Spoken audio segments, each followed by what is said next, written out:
Hello, viewers of ROTV. It's Jonathan Constantine from Republicans Overseas Hellenic chapter. Today we're going to talk about the Texas border crisis. It's the 20th of January of our year 2024, and I'm very honored to have with me my counterpart from Republicans Overseas Albania, Mark Crawford, who has something special about him. He is from Texas. Mark, we're very glad to have you on ROTV, and I'd like to hear what you were telling us earlier. It's very, very interesting. Hi, Jonathan, and hello to everyone that's watching. Thank you very much for having me on.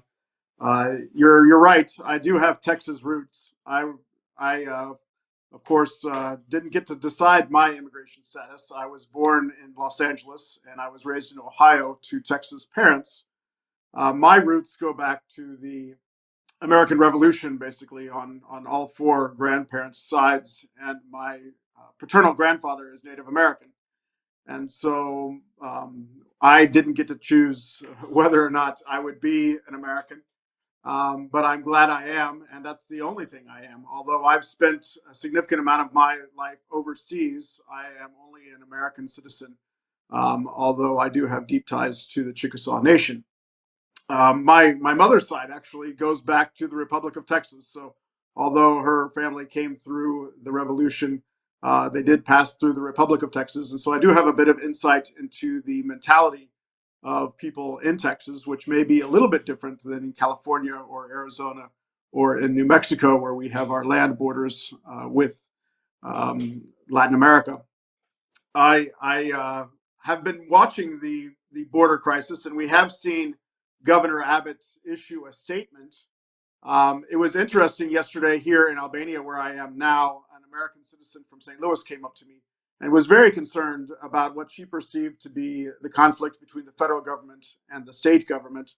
And that is something that a lot of people overseas don't quite appreciate, in the sense that we actually have many different systems within one federal government. So they do notice sometimes that we have different tax laws between, let's say, New York and Florida and Texas and California, but we're not really supposed to have different immigration laws.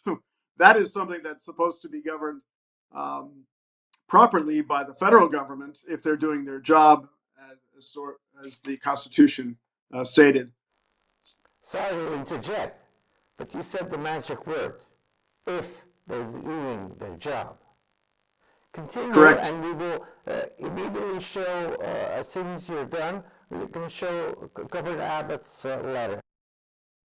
Yes. So many of us remember COVID under President Trump, and he put in some federal regulations about how people could enter the country. And then President Biden has done some other steps, but it's typical that the federal government will take control of this issue and do so not on behalf of just one state, but on behalf of all of the states and the territories, in fact. So that will include Puerto Rico, for example, which is not a state but a territory, but still falls under the federal rules. It's interesting that we see people just walking across the border. And in my experience overseas, which has mainly been in business in the private sector, I find that people respond to incentives. So we all, let's say, as individual citizens, sometimes have a hard time grasping what is happening on the federal level. But we can all see when we turn on the television and someone has an ad, let's say for the local department store, and they say, come on down to the store and we'll give you free things. Well, of course, if they're going to give free things, the idea is that people will come.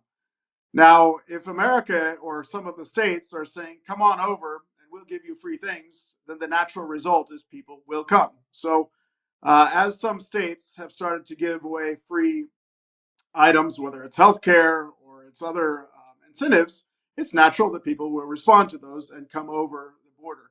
And that's what we're seeing now. Of course, we're seeing people come for a variety of different reasons. The Heritage Foundation identifies 5 major reasons, which tend to be either economic, for work, or family reunification, or education, or maybe they were leaving a bad situation in their home country, or they came over just because America's incentivizing them, basically, and that could be anything from certain states wanting to diversify the population. And in fact, we have a program for that, which is the diversity lottery, or the green card lottery, which is a little bit controversial in and of itself. So there are a number of reasons why people might come to the United States, and there are legal pathways to do that. But at the moment, we're seeing people come for those incentives, but just finding it easier just to walk across. And so that's the real concern that we're seeing really globally now. And the state of Texas is taking action. Of course, Texas has a Republican governor, and they've received support from the majority of the Republican governors. I believe only the governor of Vermont, which is tends to be a liberal state, is the governor who is Republican, who has not signed on to support Texas in its current situation, basically stating that the federal government has failed in its obligations, its constitutional obligations to defend the border, and so therefore that responsibility has now fallen to the state in order to basically pick up the pieces of where the federal government has not done its job. To interject here, President Trump in his recent speeches said something which really stuck to me. A nation has two basic characteristics. It's borders and law. America has neither. You were telling me earlier a very interesting story about how it's so much easier to come to America illegally than legally. And just to remind is that whenever we enter our great United States through a legal point of entry, we are searched, stripped, maybe. We have, even as American citizens, so many controls. Whereas on the southern border, you can enter with 100 kilos of fentanyl in 2 bags. Nobody's going to check you. It's just a free-for-all. Tell me that story that you heard in the villages in the Being north overseas, of of course, we meet people that immigrate to the United States, and some are critical of the United States and its shortcomings. But one of the things that I notice about the United States is everybody's trying to get in. But if you went to somebody, let's say in Dayton, Ohio, where I grew up, and said everybody in the city can automatically go to Bangladesh or go to Bosnia or go to any other country in the world, there will be very few takers to get up and leave and go there. But everybody seems to want to come to the United States. So we may not be doing everything perfectly, but just by the fact that people are voting with their feet and trying to get into our country shows that we're doing a lot of things right. Now, what I experienced firsthand in talking to a friend of mine, we went up to, it was actually the northern part of Albania about a year ago, and we were talking with this local lady. I speak Albanian fluently, although I'm not Albanian. And she was telling us that about half of her village, which was a traditionally Catholic village, is in New York City. And she spoke about all of her family there and how positive they were towards the United States. And I'm sure they're very good citizens of the United States, those that have come legally. She also mentioned that one of the girls of the village had just recently arrived in New York City. And so I asked, oh, did she marry someone or win a green card lottery, or did she get some employment, and how did she get to the United States? And the response was that the girl decided it was easier to go to Mexico and cross the border. And I believe they told me that she actually was caught and then presumably processed and paid a bond and then reunified with her family in New York City. Now, whether or not she respected she didn't respect the law first of all, but if she went back to follow the agreement of the bond, I don't know, or if she tried to take a different path. But this is a person who otherwise would probably be a very normal applicant to come to the United States on a family unification visa or something else. I don't have any evidence that she was involved in anything other than just crossing the border that was illegal or taking drugs or anything of that nature. So this is somebody who otherwise would be a positive part of the immigration process. But because we have such a broken system, it's clearly easier to go over the border illegally and pay what would in effect be a fine of $1,500, which is the bond, the lower level of the bond, and then just jump bond and then try to deal with it later. Now, if our incentive system makes it so much easier for people to just walk across and we're leaving the door wide open, then we shouldn't be surprised that people are taking this path to come to the United States. Now, this girl may not be the biggest threat that we'll face as Americans in terms of national security, but you can imagine the other people that are taking advantage of this who may not be such a low threat, Well, perhaps. And so then I'm that's a going to real have to concern across the board. tell you a couple of stories that I have as an attorney of some pretty, really bad numbers ending up in the United States to evade jurisdictions and prosecution exactly that way. It's very easy.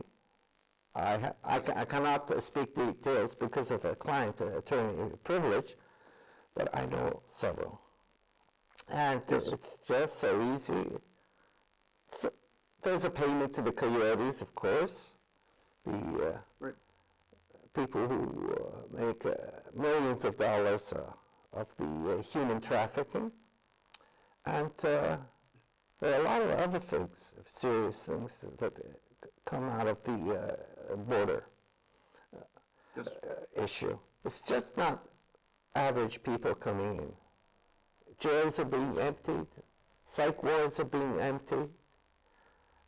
People coming into the States. The question, the final question is, does the sovereign nation of the United States have the right to vet the people that come across? If we accept Well, the it world seems does that, not have and the I think right, most of America just instinctually understands this, that not only does a country have the right, but in the case of the United States, it has the obligation. And the federal government has that obligation to do that. So whatever Texas is doing is because of a failure of an obligation that the federal government has. okay, I How think open a now's the country wants time. to be, is up to those citizens, and we certainly sympathize with those who are coming from a bad country, that country that's causing them problems. But at the same time, I think that in order to have a country, to even say that countries exist, then borders therefore must exist. In Greece, we have received many times waves of immigrants. Actually, one was from Albania, which had its problems, but the main surge of migrants lately was from the Arab countries. Afghanistan, Syria, Near East, Bangladesh, Pakistan. There's some pretty bad apples that have come from over there. The problems Yes. are mainly financial for Greece. Who pays for the bill? The question is, all these people who are so hot on allowing immigration, have they figured out when in God's name will find the money?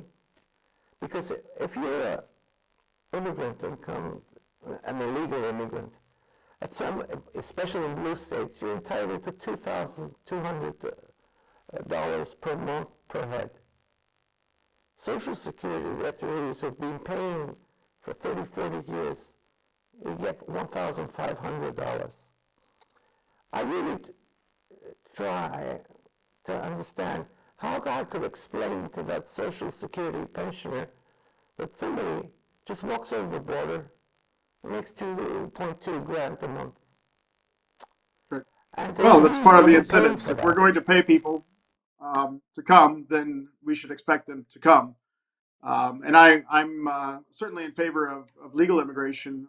My wife was not born in the United States. She immigrated over time, over the process of through marriage and then the green card, and then ultimately naturalization. My children are dual citizens. They didn't obviously get to choose their citizenship. They're under 18. But my wife did, and obviously she felt like that America was worth coming to in a legal manner. So a process of immigration is something that we want to encourage, but it needs to be structured and it needs to be enforced. And it doesn't really make sense for us to complain that we're having these immigration problems when we leave the door open and we provide incentives for people to come through the door. So I know that Albania, for example, where I am, is one of the more pro-American countries in the world. So I'm not terribly worried uh, about most Albanians. At the same time, there are people that are involved in bad things and going out of their way to get to Mexico, to get to the United States. So they're not coming directly from the country that's causing them difficulties. They're coming through Mexico. And one of the things that I think President Trump did well was work better with Mexico in order to stem those third-party, let's say, country shoppers that are coming to the United States through Mexico, but aren't themselves Mexican. Yes, and that's the problem with sovereignty. Our country has to exercise its right to control its border. Yes. Whom we want, when we want them, is our choice, not the choice of the coyotes, not the choice of the cartels, not the choice of all those bad actors who want to hurt America by allowing and instigating. Okay, there's some people who will benefit from this. The people who are involved in the NGOs, who receive funding from dubious sources, yes, they have a vested interest. But your average American doesn't. If we need immigration, we will decide when, how many, and from where. I think that sums it up. Just a prediction of how do you think the Texas border standoff will go. I just want to mention that after Governor Abbott's letter, the Border Patrol refused to remove the wire. And I don't think, I know anybody's going to be following Biden orders. Even if they federalize Texas National Guard, I think the Texan National Guards are they can shove it. Well, I can only compare it to when I worked in Montenegro. And at that time, Montenegro was still in a unification with Serbia. And so therefore, Serbia kind of de facto controlled the borders, but Montenegro also controlled its own border. And so we would go in to the border of Montenegro and have one check that was controlled by the Montenegrins. And then there was a second military check that was basically controlled by the small Yugoslavia, which was basically Serbia. When you have that kind of anomaly, the country doesn't really function properly. And so I do hope that the Supreme Court steps in a swift and clear manner. And what they need to do is tell the federal government to do its job. It's not really fair to the states to have to pick up the pieces and then in picking up the pieces be criticized because the federal government is not doing its job. The real solution is for the federal government to do its job. In the absence of that, we're always dealing with a second best piecemeal solution, which is not the way the country should work. And I really hope that the Supreme Court encourages or forces the federal government to do what it needs to do. I'm just showing the letter from Governor Abbott. We can read it, our viewers can read it. We can wrap up this thing. Just a quick sum up of what happened. Okay, we have this influx of immigration every day. It's something like 30, 40, 50,000 depending on the cross. Most of it is in Texas, a little bit in California, and some in New Mexico. Texas said, enough is enough. You gotta stop this flow of immigration because it causes horrible problems to the social services in Texas, to the sheriff's department, because a lot of these people commit crimes on Texas land, and it's unsafe for our citizens. But the Biden administration, and I think we can move back to our studio, did nothing. Just let everybody come in, and they would bus them with the help of a lot of NGOs, and we've seen a lot of footage appearing on how they're bused to Heartland, USA. And nobody took the time to ask, what are we doing to secure our border? How do we stop this flow of immigration? So Texas said, okay, we're going to put razor wire. Biden administration went to the Supreme Court and petitioned that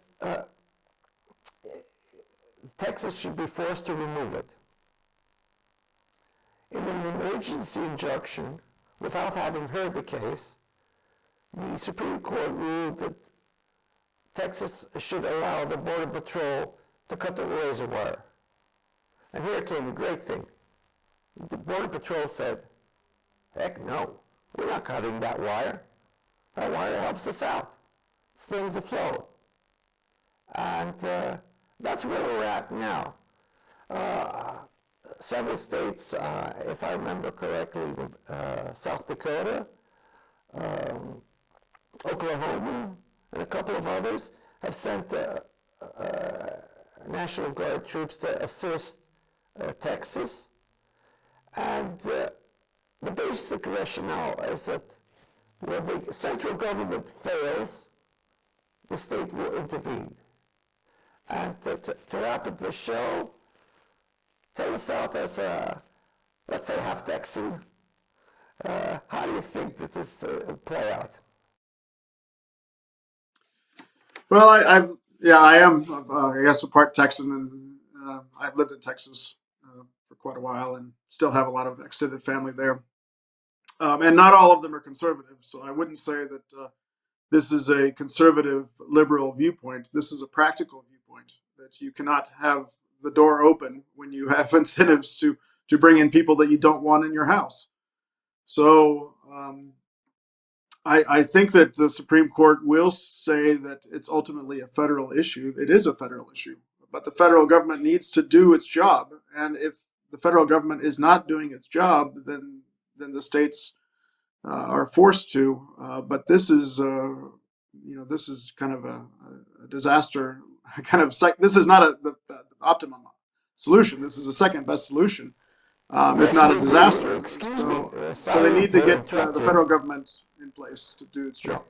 Sorry to interrupt you, but it is a federal problem. The border is, security is a federal mandate. But the question is, if the central government is not doing its job, there's a power vacuum. Somebody has to fill it in. In government and in politics, when the vacuum is formed, something has to come in and fill it. So whose job And the governor is is very clear that he is willing to fill the vacuum, and the other governors that are supporting him are willing to fill the vacuum, and they are filling the vacuum. That's what's happening now. They are filling the vacuum. And so that is, I guess, the correct second best scenario. But the scenario that we need to go back to is where the federal government is doing its job properly. It's not really fair to force Texas to do something that the federal government is failing to do. The federal government just needs to do its job. And if the federal government is unable to do its job, this is a solvable solution. I mean, this is a solvable problem. We can secure the border. It's not that we can't secure the border or that it's impossible to secure the border. It's a decision by people not to secure the border. So when we have a decision of the federal administration not to secure the border, then I'm a businessman. Typically, if I have an employee that is intentionally not doing his job, then I replace that employee and put somebody who will do his job.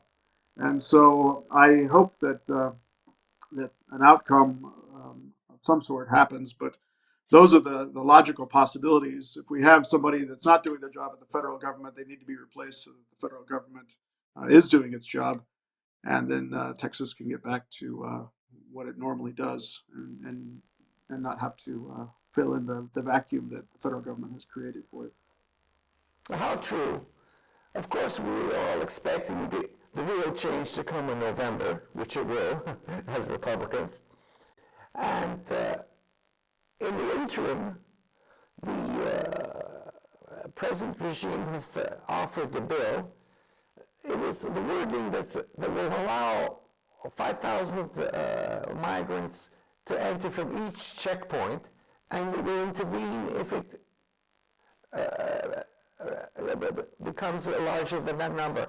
That's a whole lot of malarkey. I mean, 5 checkpoints in total, that's 35,000 people, about 1 million a month. Yeah, I'm not sure why he picks that number. If there's some magic number with 5,000, or why 1,000 isn't a magic number, or 0 isn't a magic number. I would think that just a legal process that would accept people that make sense for our immigration system is the right approach. I remember when I was with the American Chamber of Commerce, and I've been the chairman in a number of different countries. The Canadians came to visit me, and they had someone that was actually headhunting people to come to Canada, people that were qualified, people that could contribute to the Canadian society. So it's not a haphazard, let's leave the door open and provide incentives and just see who walks through. They were actually going to find people that they wanted to be Canadian. And it didn't mean that those people had to stay in Canada after they got their citizenship. They fulfilled the rules. Sometimes they went back to their home countries and increased trade between those two countries. But that seemed to be a lot more logical and a thought through process than what we're seeing now, where we just have abdicated the constitutional requirements that the federal government has, leave the door open, and provide incentives for people to come through. And then somehow we're surprised that we get everybody and their brother. And they're not necessarily the people we want, and they're people causing problems, and they're people that are breaking the rules, and they're people that are starting off their American experience breaking the rules, and that's not a good way to start. Okay, and at that point, we're going to have to wrap up the show because time meter is running. You mentioned something, and I'm going to close with that a lot of people came back. Well, it's like in Republicans overseas in Greece. We have 180 Greek Americans who have returned from the immigration. They're currently living in Greece. And on the closing point, I'm going to ask that all of you guys in Greece and Albania register to vote. Now's the time.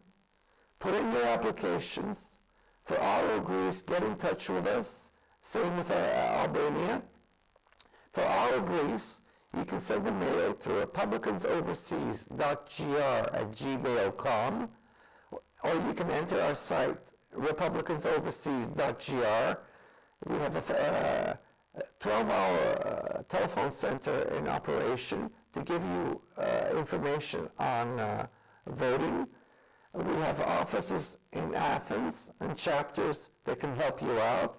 Mark, give us the details to how to contact all Albania for the people Yes. in Albania. We're operating through the main website, so this is not only for people in Albania, but for all over the world. So we have republicansoverseas.com, and you can access your local chapter through that site. So we have chapters, of course, all over the world, from Argentina to Israel to South Korea, and we happen to be some of the Mediterranean chapters that teamed up on this episode. But this is an issue that affects all Americans all around the world, and it's something that, even though we are not presently in the United States, the U.S. is still our country, and the Constitution is still our Constitution, and we want to see it enacted properly. Okay. Mark, thanks for being with us. Thank you for the invitation. Get your registrations done, people. All of Greece has a very big history in canvassing registrations. We know how to do it. We can help you. We speak many languages, and we can direct you to the right spot. God be with you. Keep your families safe, our great country safe, and the countries where we live in. Mark, thanks again for having you. Thanks again for the invitation.